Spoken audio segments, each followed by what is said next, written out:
के छ यार गाइस, के छ यार केटाकेटी हो। म चाहिँ यहाँ यो बाइक देखेर म यहाँ रोकिएँ। यो बाइक मेरो साथीको हो। अगाडि पहिला यो हामीसँग यहीँ बस्थ्यो, अहिले अनि नोकरी सोकरी भएर मान्छे यहाँबाट गएको छ। म यसलाई हेर्दैछु, अहिले यसले आएर मलाई फोन पनि गरेको छैन। सरकारी नोकरी भएपछि मान्छेहरू यस्ता हुँदो रहेछ नि त। म देखाउँदैछु यसलाई के गर्दै रहेछ यहाँ। ओ माई गड, के हो यो?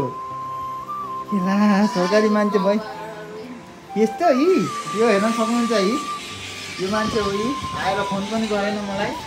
नोकरी सोकरी भएपछि ल्यापटप लिएर हेर्न सक्नुहुन्छ। गहपुरबाट आउँदाखेरि मान्छेले एउटा ट्रली बेग, एउटा ल्यापटप, डोडा बेग सिराने पनि। तपाईँहरूले नोकरी सोकरी भएपछि यसरी ट्रली सरी बेग सेग यसरी लिएर आउनुपर्छ। जहाँ हिँड्दा पनि, जहाँ पनि होस्, घरबाट 1 किलोमिटर 2 किलोमिटर जाँदा पनि ट्रली बेग ल्यापटप सेपटप यी सब लिएर हिँड्नुपर्छ। बुझ्नुभयो नि? यो भिडियो हेरेर यही सिक्नु तपाईँहरू। जो जसको नोकरी भएको छ अहिले यो गर्नु।